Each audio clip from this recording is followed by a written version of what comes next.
So we're having a 4-week short course is what we're calling it, and entitling this that every part has a place. If you're a part of this church, then you've got a place in this church. Not just an entry in the directory, not just a picture on the hallway board over here, but you have a real meaningful place in this church. We said 2 weeks ago that you've got a lot of accessories on your car that you don't have to have on your car in order for that car to work, but you got a lot of accessories that you could live without. But we talked about the fact that there are no accessories in the church. None of you are an accessory that kind of nice to have around, but we don't really need you. No, everybody is a needed part of this church. Last week we talked about the fact that you've got all those extra buttons down on the bottom of your little, whatever that part of your shirt's called, whatever that is. You got those extra buttons that they sew on there, but they're just there. You never touch them. You never need them. Well, we don't have members of the church like that. You're all needed. And so tonight I want you to think about when I was on the basketball team in middle school and high school. We often had some guys that basically the coach didn't call them this, but they were basically bench warmers. You know what that means? I mean, if you got a basketball team and you got these guys who are bench warmers, what does that mean? They just sit there and wait till their turns come in. They just sit there. What'd you say over here? They don't play. They don't play. They don't. I mean, the bench warmer, and at least on our team, the bench warmers, they don't have a uniform. They can come or not come to practice, but they're not even going to really participate in practice. And they sit on the end of not the pew, that's a church word, the bench, and they watch the game from courtside, but they're there. They're sitting with the team, right? They're down, but it's like, yeah, no. Jimmy, you know what I'm talking about? I'm not experienced, but you know those other guys that have been the bench warmers. I mean, but that's not us. We don't have bench warmers. I mean, I know you're warming a bench right now, and so much appreciated. But we don't have bench warmers in the church that are just sitting there watching everybody else involved in the game. We're all involved in this game of life, but we're all involved as Christians. And everybody's got to be on the court. We all are needed on this team. So tonight, we said we were kind of looking at this class, and the 4 classes kind of divided in half. The first 2 classes were kind of trying to lay a biblical foundation. So they were heavy on the biblical side of looking at how every one of us has a part to play. We looked in 1 Corinthians chapter 12 the first night and describing how the Bible describes the church as a body and uses that image of the body to say that's what the church is like. And every part of your body is needed, and every part of the church body is needed. Last week we talked about some things that ought to motivate us to serve, and we looked at a few of those. But tonight I want to kind of get into more of a practical application of this as we go through this. But I want you to turn your Bible for a moment to Matthew chapter 25. And we may come back here again next week, but I want you to look in Matthew chapter 25 as we start tonight. And I want us to recognize that every servant in the Lord's church has something to do. Everybody's got something to do. Now, if you turn to Matthew 25, the first 13 verses are the parable of what? 10 virgins, all right? Verses 1 through 13, parable of 10 virgins. Verses 14 through 30 is another parable. What's that parable? Parable of the talents, all right? You know the gist of the parable of the talents, but I just want to look at the first couple verses and try to help us to see how Jesus begins this particular parable. Now, it is a parable about readiness for the Lord's return, and we recognize that some of these men were ready for the Master's return and some were not. But I want you to see how this begins. This man calls his servants to him. And depending on your translation, New King James and other translations call these men his own servants. Might be the New American Standard that doesn't have the word own, but most translations have the word own there. He's not calling somebody else to him. He's not just flagging anybody down who will come through. The Master is calling his own servants. In the church, who's our master? That's Jesus. Are we his own servants? Yeah, we belong to him. So if he's going to call his own servants, he's not just flagging down anybody that's out on the highways and by. He wants them. But if he's going to call his own servants, that's a specific group of people. And that's us. That's each and every one of us. Now, what else does it say in verse 14? Kingdom of heaven is like a man traveling to a far country, called his own servants, and what did he deliver to them? Whose goods? Did he give them their goods? Here you go. This is yours. No, it's not theirs. He delivered unto them his goods. Some translations have the word entrusted. What does that word mean? What does it mean if you entrust something or someone to another person? You give it to them for a while to use wisely. Okay, so you give it to them for a while. Parents, you drop your children off at school. You entrust the children, I think, right, to the teachers. What does that mean? You're getting rid of them. You're selling them. Confidence. You've got confidence in them. You trust them, right? So you are entrusting them that they're going to take care of your children. Are you expecting them to do harmful things to your children? No. You're expecting the teachers to do what the teacher's supposed to do with your children. What is that? What are teachers supposed to do? Teach.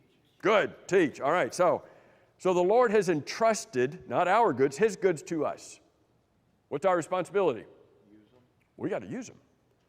We've got to take what our master has given to us and recognize it doesn't belong to me. So we're going to kind of peel that away a little bit tonight as we talk about it. Verse 15. How did he distribute to them? The end of the verse, or the middle of the verse. He gave to each one according to his own ability. Now, first part of the verse says what? He gave to one man 5, to another one 2, to another one 1. All right. And then it says, now, how did he decide to do that? Random chance? He just cast lots? Flipped a coin? How did he decide? You're a 5-talent guy. Scott Studer, you're a 5-talent guy. So we're going to give Scott Studer 5 talents. David Sproul, you are not a 5-talent guy. We're going to give you 1 talent. And he looks at the servants, at their ability, and doesn't that make sense? Do certain people have more capabilities than others? I thought about asking Stephen or Amber or somebody who's in the school system, but I don't want to get too personal about it. Do some teachers have more capability, some more ability than others? It's just natural, right? And so in your workplace, do some people have more capability? You know, Kayla McLeod cleans teeth. I'm assuming some people are better at that than others. And so he looks at his servants and he divvies up the abilities, the talents, the goods, not upon anything else, but what is their capability with this? All right, one more thing from verse 15. There were 3 servants who were there, right? As far as we know. They got 5, they got 2, they got 1. Jesus did not say, when he's divvying these out, he didn't look at their abilities and say, there's not any 0 talent people here. I want you to know that in the church, there are 0 talent people, and there are no talent people in the church. Does that make sense? Everybody in this church, you're either a 5 talent, 2 talent, or a 1 talent person. Somebody says, well, I really can't do much. I don't care. God doesn't care. God says if you can't do much, you're at least a 1 talent person, at least. Sometimes we shortchange ourselves, don't we? I think we shortchange ourselves a lot in the eyes of God. And maybe we shouldn't shortchange ourselves so much in the eyes of God and what he can do with us. But in God's eyes, there are no talent servants. What does that mean? You've got something that's been entrusted to you. At least on an entry level, you've got something that God has given to you. some responsibility in the Lord's church that God has given to you. So, as you think about what's my place, every part has its place. What is my place? What does God expect of us? He expects us to take what He has given to us, the abilities, the opportunities, the time, the resources. He expects us to go and find what those are. Have you ever sat around and said, "Well, I really can't do much in the church"? Have you ever made a list of what you can do in the church? You ever made a list of, here are some things that could be done in the church? Sometimes we look and say, well, that's somebody else is doing that, somebody else is doing that. God wants us to find, what is it He's now, did He give you a note like a hall pass? Here's what I've entrusted you with. You got to figure out, here's what now, you need to find it. You need to hone that skill. What does that mean? You need to work on it. You need to improve it. You need to get better at it. You need to perfect your ability in whatever that is. You need to use it, and then you ought to go and develop some others. Some other things that just because somebody was a one-talent guy, does that mean that he always had to be a one-talent guy? Couldn't he grow, develop, mature, become a two-talent guy? Could have. The guy in this account did not. But we need to develop, we don't need to just say, I'm okay with the status quo. We don't need to say, well, I've been doing this in the church for the last 25 years and that's enough. Did Jesus have an attitude that said, that's enough? Did He have a that's enough, that's good enough kind of, did He leave, you talk about football players leaving everything out on the field. Did Jesus leave anything that He didn't give to us? He laid it all out, gave every bit of it. 2 Peter chapter 3 says not just to grow in the knowledge of God, but to grow in the grace. What's that? How do you grow in the grace and knowledge of our Lord Jesus? How do you grow in His grace? Eva? Okay, so that helps us. That helps us to grow. I know how you grow in faith and how you grow how do you grow in the grace of God? Say again, Jimmy? Being humble.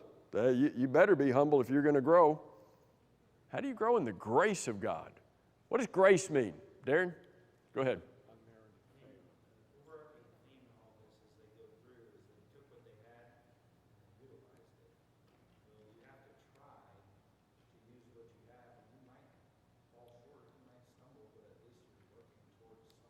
Okay. Right. So did the 5-talent man, did he grow in the grace of his master? The word grace means favor, okay? Did he grow in the favor of his master? How did he grow in the grace of his master? How did he grow in the favor of his master? It is exactly what he took what the master gave him, and he went and he utilized it, he worked it, so that he could give his master more back when he returned. He grew in grace. Did the 2-talent guy grow in the favor of his master? Yeah. Did the 1-talent guy grow in the favor? Did his master have favor towards him when he came back? No. Well, why not? He didn't squander it. He wasn't like the prodigal son and went and wasted it on riotous living. He was at least able to give it back to him. Say again? He missed the obedience part. Okay? Say again, Freddie? He didn't even try. Does God expect us to be perfect? Does He expect us to do everything possible under the sun in the church? No. But does He expect us to do everything that we can and to grow to be able to do more? So I want you to think about that. And I want you to think about that particular, developing new things, new abilities, looking for new opportunities. Chuck, you led singing tonight. You've been in the church all your life, right?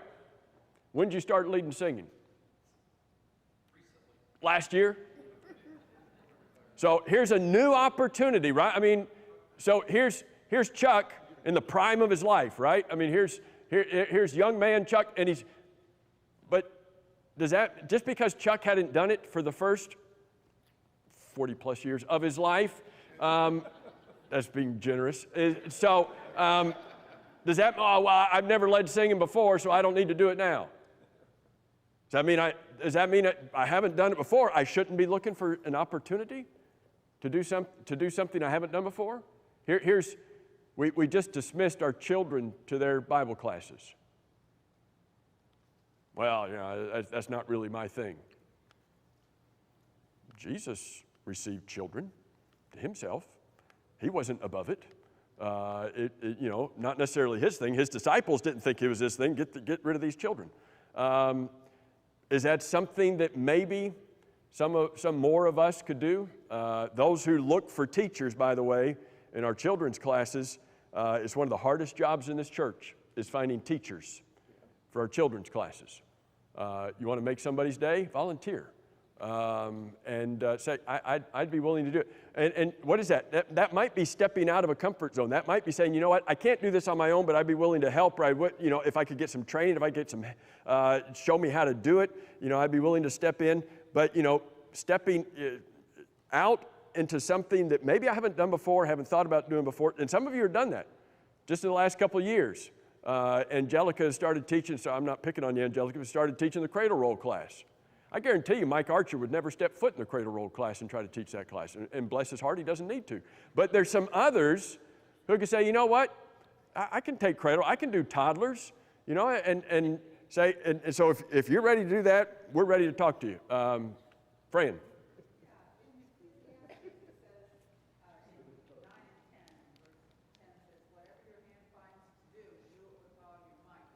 Yep. That's right. Ecclesiastes 9 and verse 10, whatever your hand finds to do, give it half an effort, right? Just see what you can do. No, you do it with all your might. You put everything that you can behind it. So first thing I want you to see tonight, again, laying a biblical foundation, we're going to start building on this, is from the biblical perspective, every servant of the master, we've all got something to do. So last year, we introduced something, and you see reminders of this around the building. There's posters that get moved around the building in various places to remind you about this idea of PBL forever. And it doesn't matter if you're a member of PBL or not. We hope you are. But this applies to every servant. Every servant of God is a part of PBL. They might not be a part of PBL, but they're a part of PBL. I don't know if you remember what this is. All right, so here's PBL forever. Here's the Palm Beach Lakes Church, and we just took Palm Beach Lakes, obviously, and we took those letters. All right, what else besides Palm Beach Lakes can that stand for? What is our first and foremost? What is our responsibility? It's to please God. I mean, that's our purpose on this earth. Our purpose on this earth in everything that we do, individually and collectively, is to please God. Now, in doing that, in achieving that goal and that responsibility of pleasing God, what other responsibilities do we have? Bring the lost to Jesus. We've got to do that. That's not just for those who are good at it or those who've done it before. That's the responsibility. That's the responsibility of every single one of us, is to bring the lost. So every servant is a part of this. What else is a part of pleasing God? Bringing the lost to Jesus, and then I want you to pay attention to that circle right there, because there are some arrows there that say this circle is moving. This circle is moving within itself. And our responsibility is not just to those who are lost to bring them in, but our responsibility is to love each other and to serve each other. And for how long? I mean, a couple years? Let's... that'd be forever, right? Our goal, our responsibility is to help each other get to heaven. And so we introduced this, I think, last year sometime, and just try to have some regular reminders that this is our purpose. Our purpose, not just because it's PBL, that's just kind of nice, it works out that way, but is to say our purpose is to please God, individually, collectively.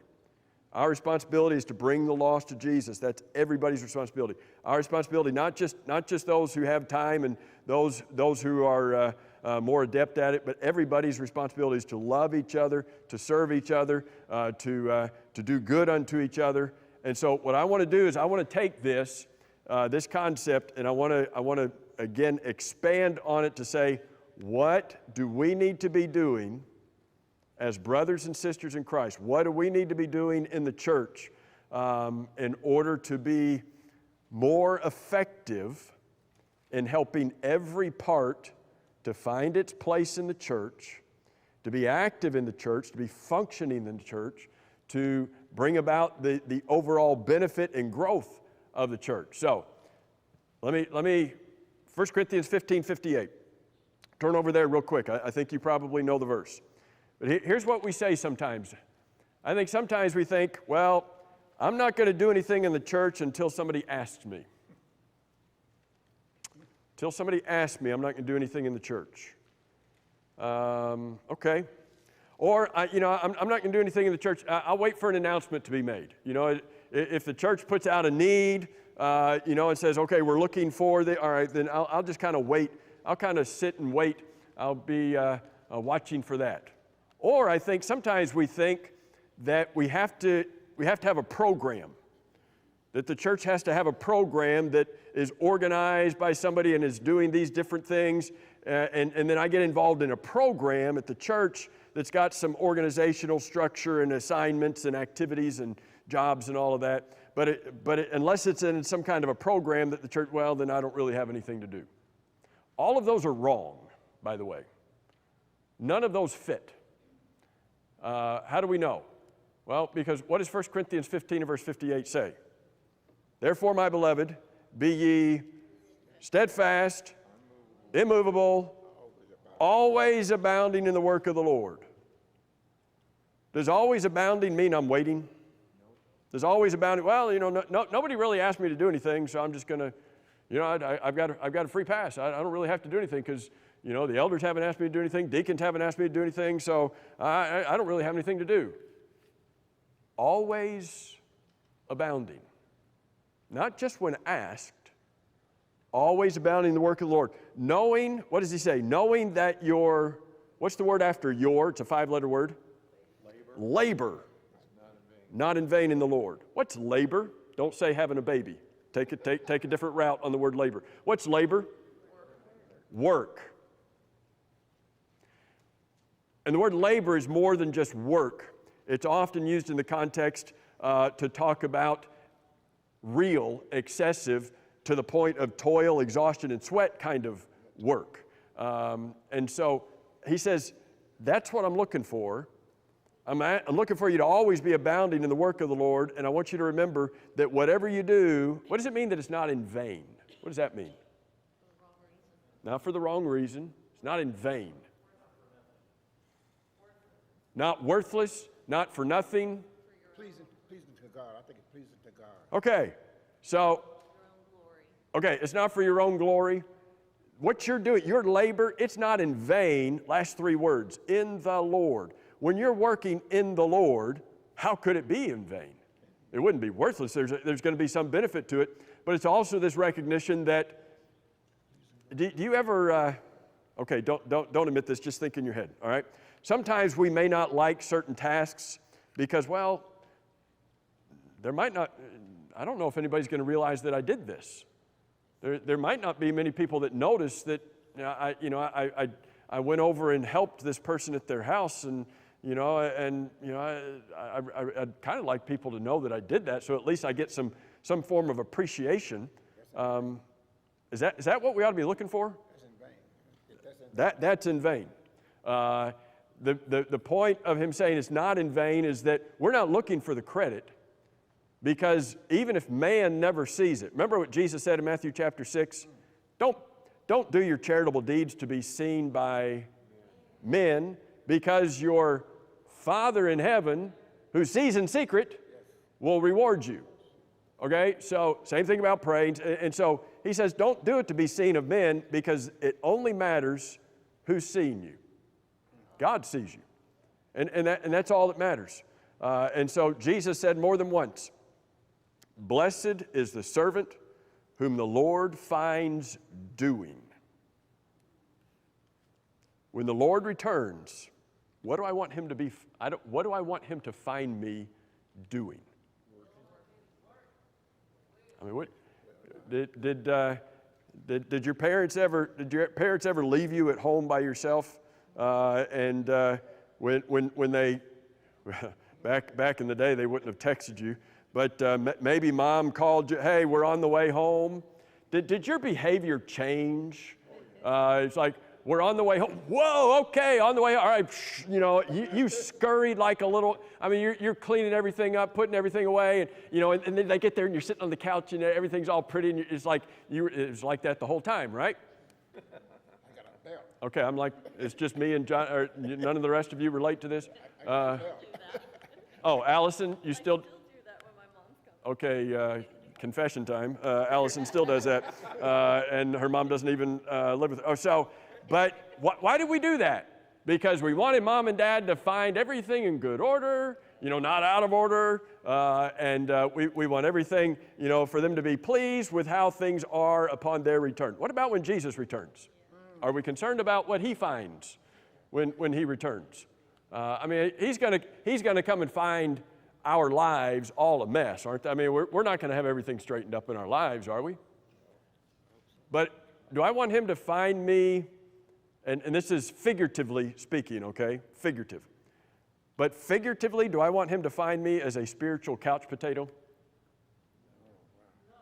What would a spiritual couch potato be doing? Same thing that a literal couch potato's doing, right? Nothing.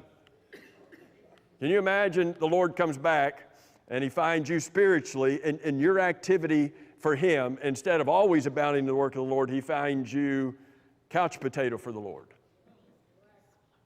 He's got a lot of those, doesn't he? It's called a one-talent man who hid it in the ground. And remember what Jesus said to the 5-talent man? Well done, thou good and faithful servant. What did he say to the 2-talent man?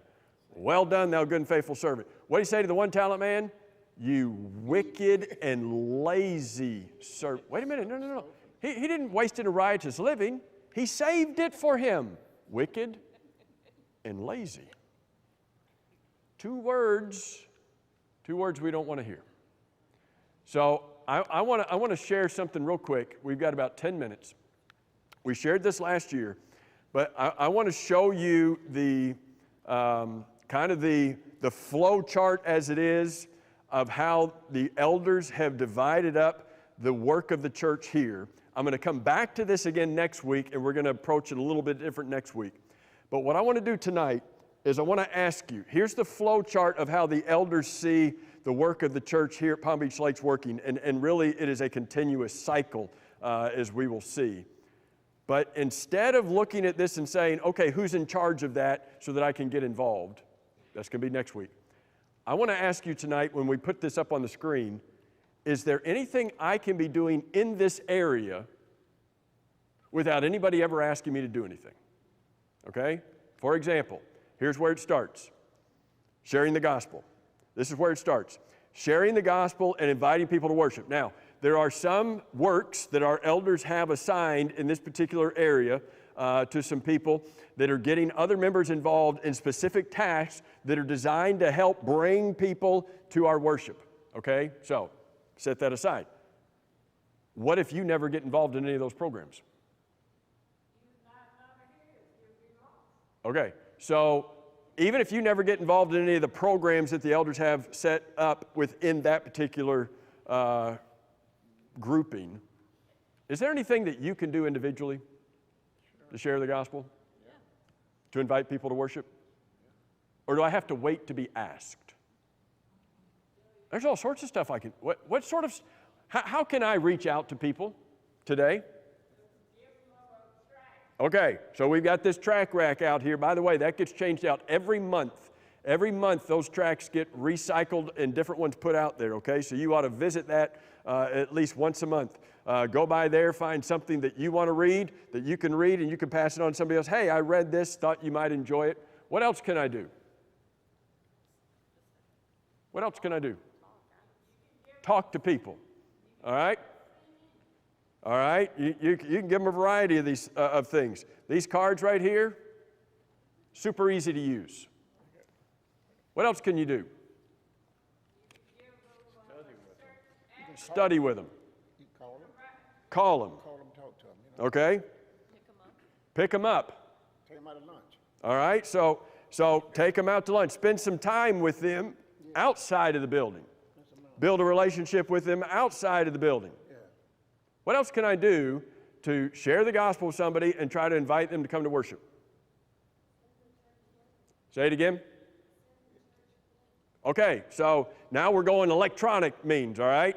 All this other stuff was paper and handing things, so now we're sending links, we're texting or emailing some link, what are you talking about, to the website or to some article or something, okay? So, do I have to be asked to do any of these things? No. These are things that I ought to be engaged in, whether the church has a program for it or not, whether it's being organized or not.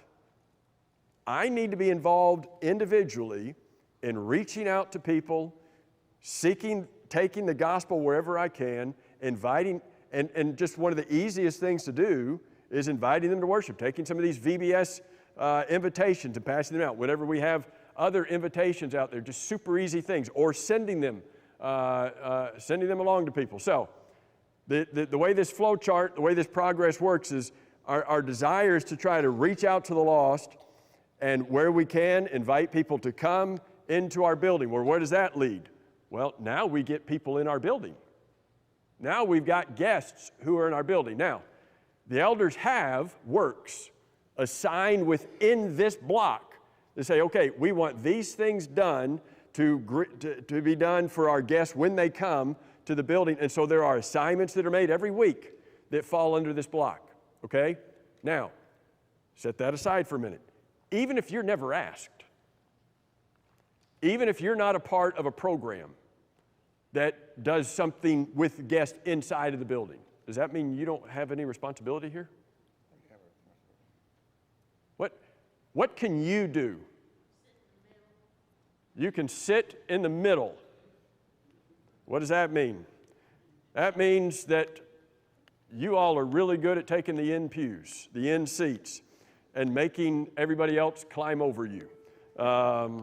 So if you sit in the middle, it allows other people to come and sit outside of you and not have to climb over you. What else can you do? Say again. Say hello to Tomasello, or to the guests, sorry. So, do we need to talk to people when they're here? We talk to each other pretty good.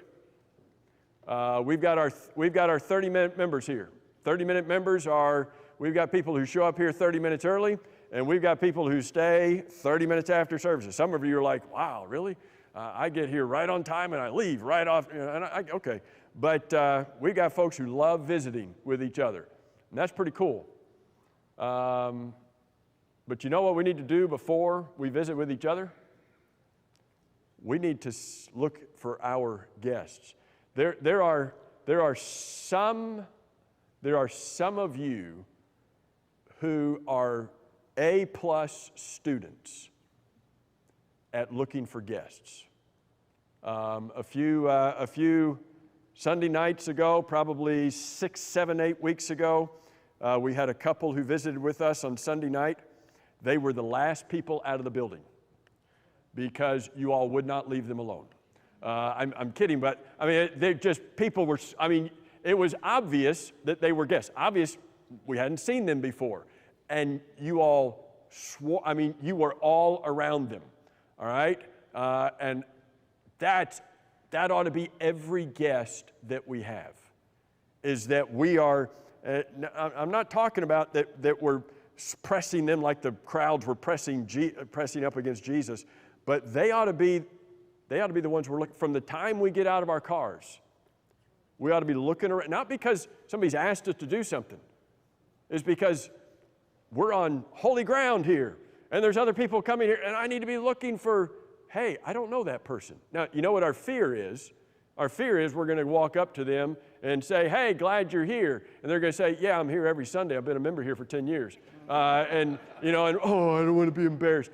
They don't know you either, all right? So, if you don't know them as a member, that's later, that's over here down in the bottom corner, I think.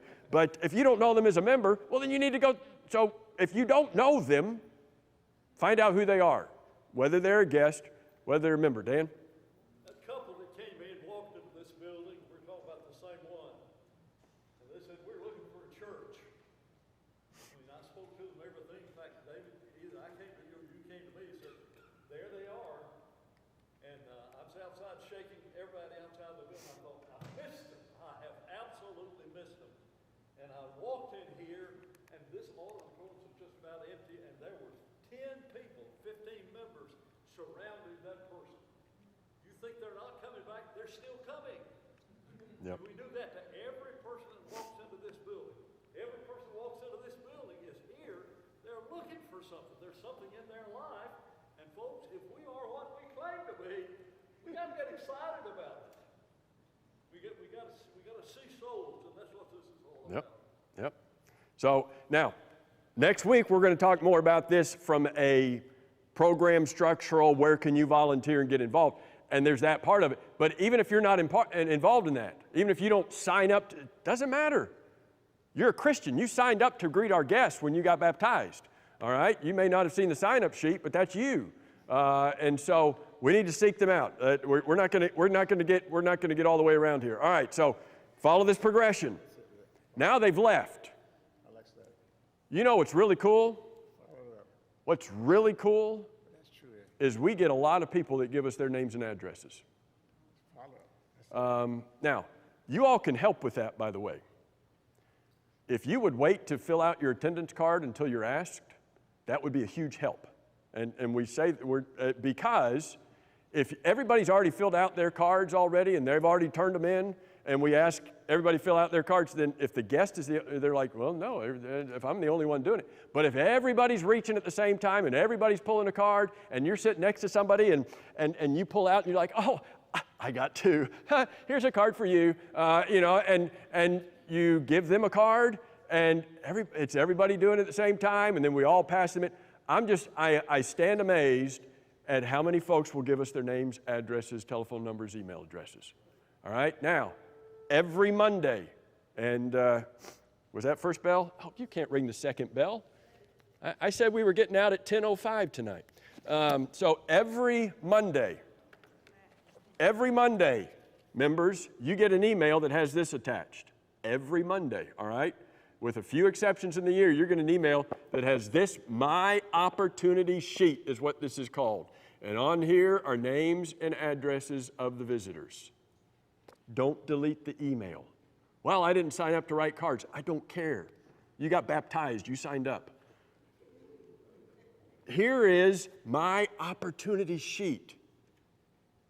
People who have said, here's my name and address. Do you give your name and address out to just anybody? You're like, no. They gave it to us. Why'd they give it to us? There's an open door. They just opened the door for you. Here's an opportunity for you to write cards, to contact them. And by the way, that's not to jump down their throat. That's not to preach at them. It's just to say, thank you for coming. So glad you came. And we hope that you'll come back. All right, so that's 3 out of 12. All right, so we didn't make it very far tonight. So next week, we pick up here. We finish the loop. We talk about some specifics. But here's the deal. No excuses about being a zero talent person. There's zero talent people in this church. Everybody's got something they can do. Every servant can. All right, see you Sunday.